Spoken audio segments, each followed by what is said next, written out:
बिस्मिल्लाहिर्रहमानिर्रहीम। अस्सलाम वालेकुम दोस्तों, मैं हूं वसीम अरशाद वड़ाइच। दोस्तों, पिछली वीडियो में हमने देखा था फैसलाबाद का एक कामयाब बायोफ्लॉक फिश फार्म, और आज हम मौजूद हैं चौधरी आसम साहब के जाट कैटल फार्म लिया पर। लिया में इन्होंने सेटअप बनाया हुआ है, जहां वो कराची में बैठकर इतना बड़ा सेटअप चला रहे हैं।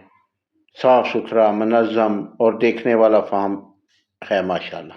चलें उनसे बात करते हैं और जानते हैं उनके तजर्बे, प्लान और आइंदा बायोफ्लॉक प्रोजेक्ट के बारे में।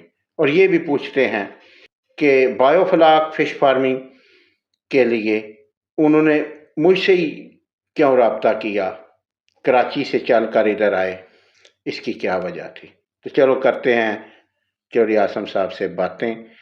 पूरी वीडियो देखिएगा, इसका दूसरा हिस्सा नेक्स्ट वीडियो में आएगा, क्योंकि लंबी वीडियो हो जाती है। माशाल्लाह काफ़ी ज़बरदस्त इनके प्लान है।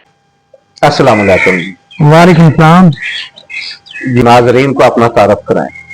जी, मेरा नाम चौधरी आसिम है। मैं सेटलर हूँ कराची के अंदर, और वहीं मेरा बिजनेस है। और यहाँ मेरी क्योंकि फोर फादर्स की लैंड है, तो यहाँ मैं अपना मेरा एक फार्म का सिस्टम है जो मैं रन कर रहा हूँ। कराची से बैठ के करता हूँ।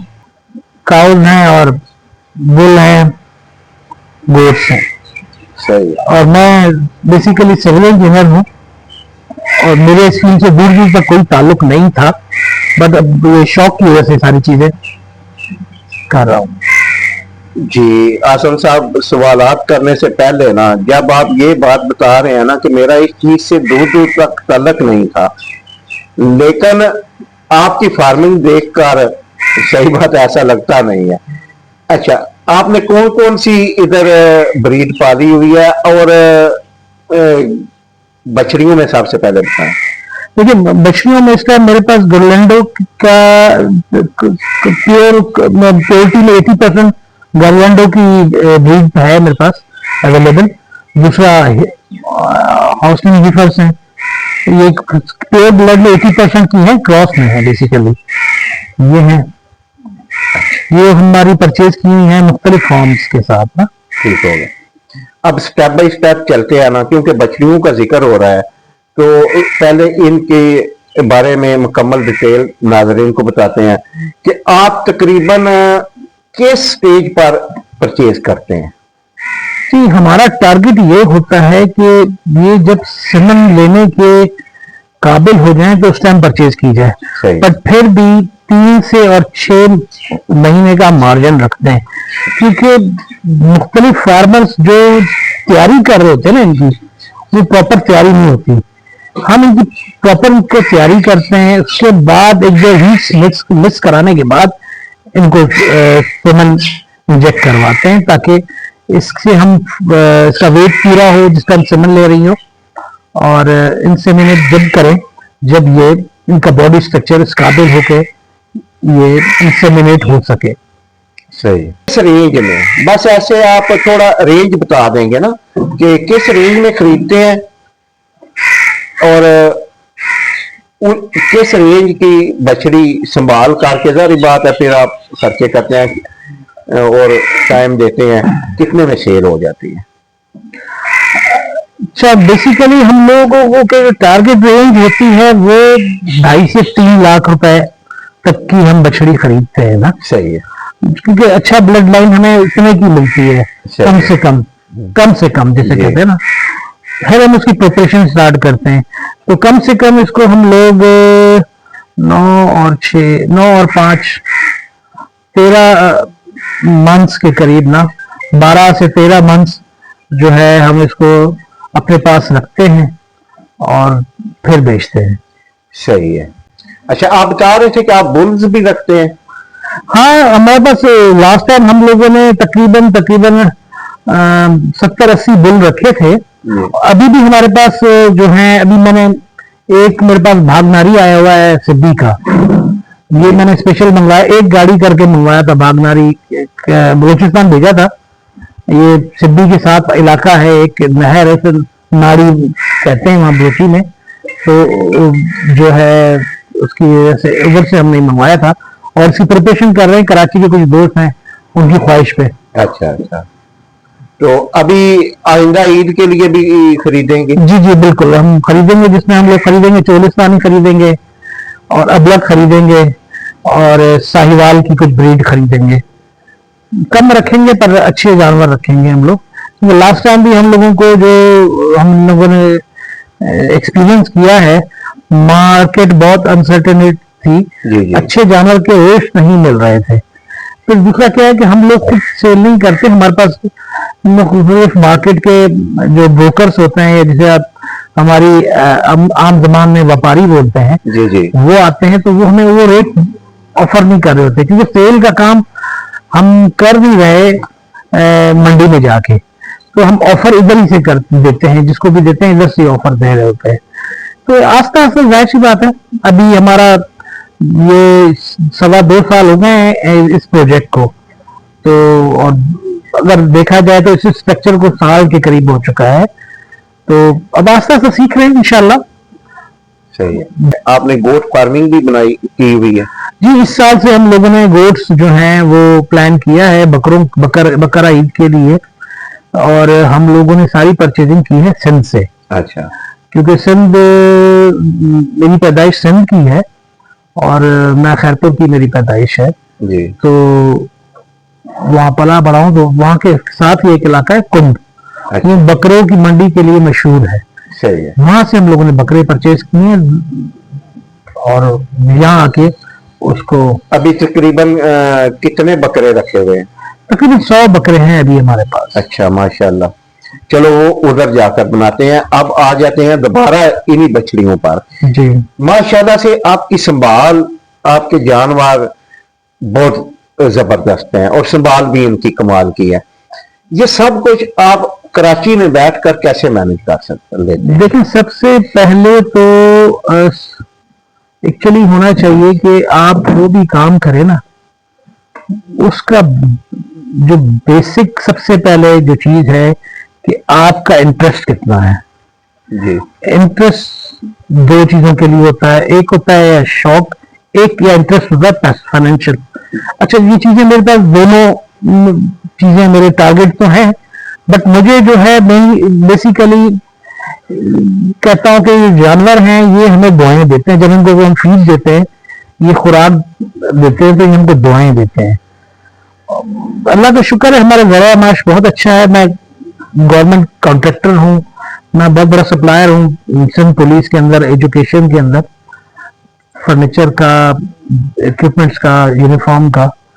पर इसके साथ साथ मैंने ये शौक स्टार्ट किया है कि आगे 4-5 साल में इतना फ्लोरिश कर लूँ कि ये मैं इससे अर्न कर सकूं। बाकी अभी 2-4 साल हमारा इससे कोई भी अचीव करने का कोई टारगेट नहीं है। सिर्फ और सिर्फ टारगेट यही है कि हम इसको एक अच्छा सेटअप बनाएं जो यहाँ इस मार्केट में बिजनेस भी दे, रोजगार भी दे और अवेयरनेस भी पैदा करे।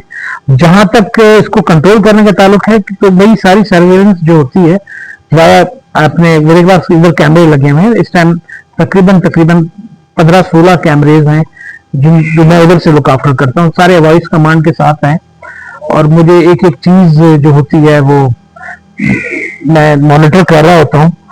मैंने बंदे यहाँ से सिंध से कुछ मंगवा रखे हैं, वो भी संभाल रहे हैं इधर।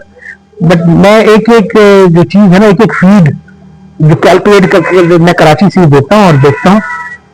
इवन मेरे स्टोर रूम में भी कैमरे लगे हुए हैं। जब ये फीड बना रहे होते हैं, मेरे स्केड्यूल के हिसाब से, मेरे जो भी इनको बनाया होता है, इनको उसी हिसाब से कोशिश करता हूँ कि ये उसी हिसाब से दे। इसी तरह डॉक्टर्स हैं, वो डॉक्टर्स मेरे साथ, मैं इधर मेरे पार्टनर्स भी होते हैं, बट मैं उनके ऊपर रिलाय नहीं कर रहा होता। मैं डॉक्टर के साथ भी मेरी कम्युनिकेशन कराची से ही होती है। इवन हर चीज परचेजिंग से लेकर सेल तक, जानवर सेल पे मैं इतना फोकस नहीं है मेरा फोकस सिर्फ और सिर्फ जो है इनकी फूड पे, इनकी केयर पे, और जो है इनकी जो सफाई है उस पे मेरा जो फोकस है वो है कि मैं इसको कंट्रोल कैसे रखूं, वो मेरा फोकस है। एडमिनिस्ट्रेशन साइड पे मैं सब चीजें खुद देखता हूँ, सही है। मैं किसी पे रिलाय नहीं करता। मुझसे कांटेक्ट कैसे हुआ आपका?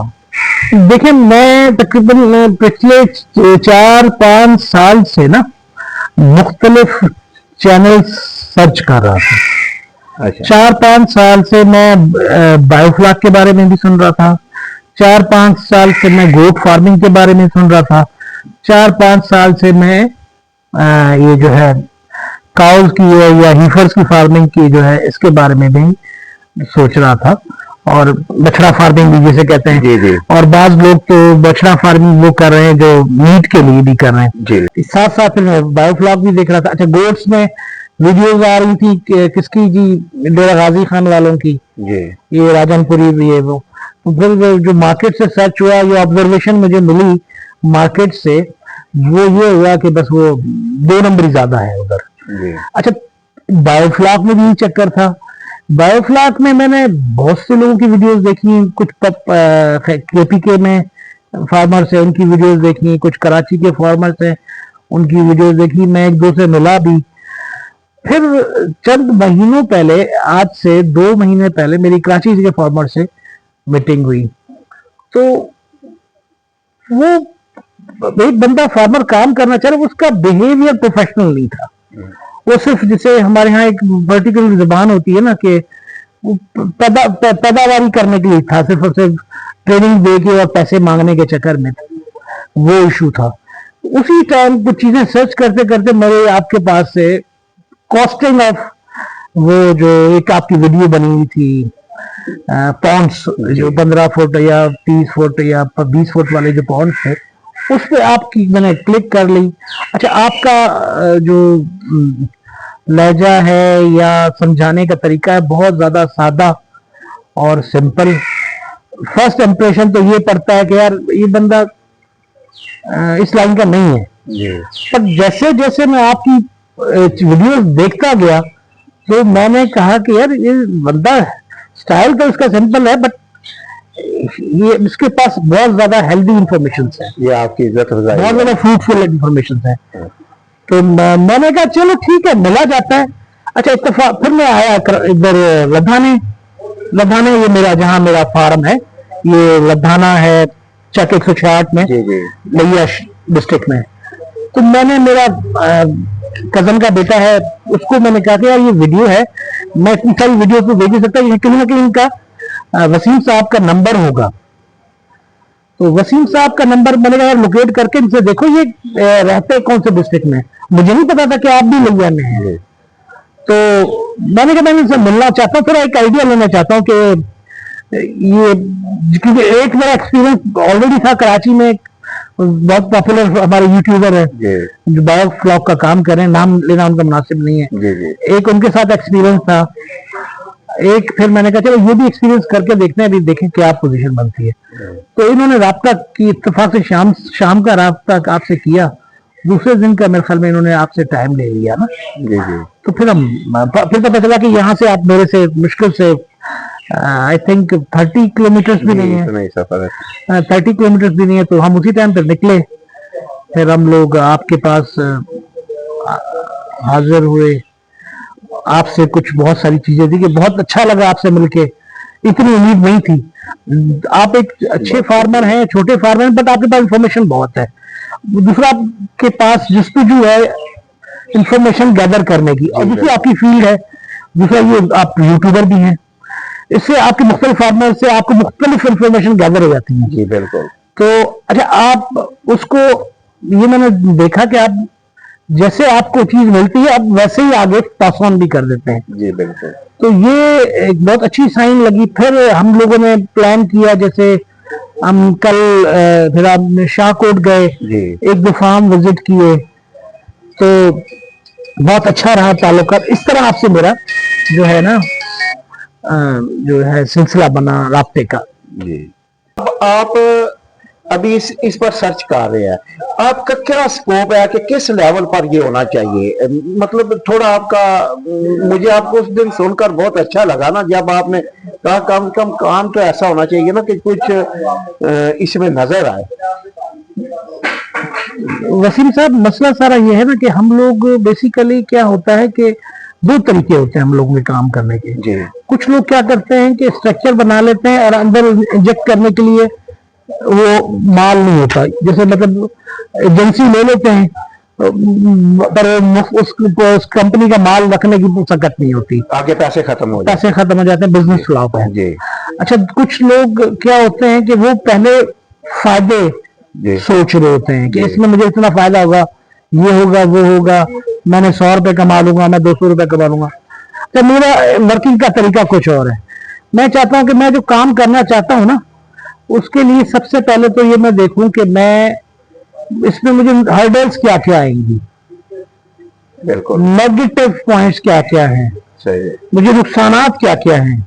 फायदे को मैं अभी बिल्कुल नहीं देखता, फायदा जो होगा वो मैं कमा लूंगा, जी बट मैं जो गलतियां दूसरे लोगों ने की हैं उससे मैं क्या सीख सकता हूँ। सही है। तो सबसे अच्छा तरीका यही है इंसान को आगे बढ़ने का, क्योंकि हमारी एज, मैं 50 के करीब हूँ, तो हमारी एज एक्सपेरिमेंट करने की नहीं है। सही तो हमें अच्छा ये है कि हम मुख्तलिफ फार्मर्स के तजुर्बों से सीखें, सही है। ठीक है ना,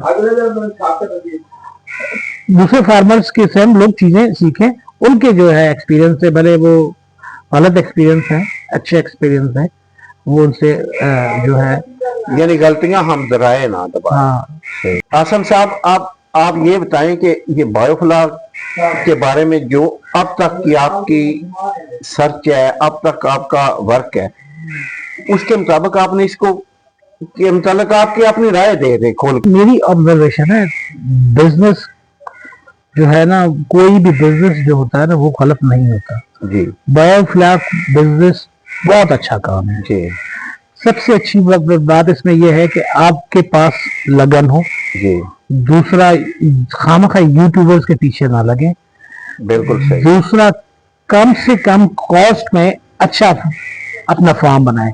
सही। और खैर हर कोई अपनी इस्तात या अपनी ताकत के हिसाब से शुरू करता है, बट मेरा ये ख्याल है कि, लेकिन हम लोग है कराची में रहते हैं, जी हमारे एक्सपेंस जो है वो कराची के हिसाब से, हम तो ये सोचते हैं कि यार कम से कम मेरे किचन का खर्चा तो चले। जी अब बिल्कुल किसी का किचन का खर्चा 50,000 में चल जाता है, किसी का 10 लाख में चल रहा होता है, बिल्कुल ऐसे ही है। ठीक है ना। अब तो कम से कम तो हम लोग ये तो यही चाहिए यार, मैं इतना तो बिजनेस करूं कि मैं 10 लाख से 15 लाख रुपए कमा रहा हूँ। सही है। अब 10 से 15 लाख महीने में कमाने के लिए मतलब मैं साल में 1.5-2 करोड़ रुपए बचाऊं। जी अब जब 1.5-2 करोड़ में बचाऊंगा तो जाहिर बात मैं उस स्केल पे बिजनेस शुरू करूं। बिल्कुल। अच्छा, उस स्केल पे काम करने के लिए एक तो आपको अच्छा स्टाफ चाहिए, जी अच्छी मोटी, ये अच्छा अर्न करके देगा, ये नहीं है कि ये अर्न करके नहीं देगा, बट आपने ये काम खुद देख के, खुद अपनी एडमिनिस्ट्रेशन से करना है, लगन से करना है, और अल्लाह मियाँ जो बंदा मेहनत करता है उसकी मेहनत कभी जाया नहीं देता। इसमें कोई शक नहीं है।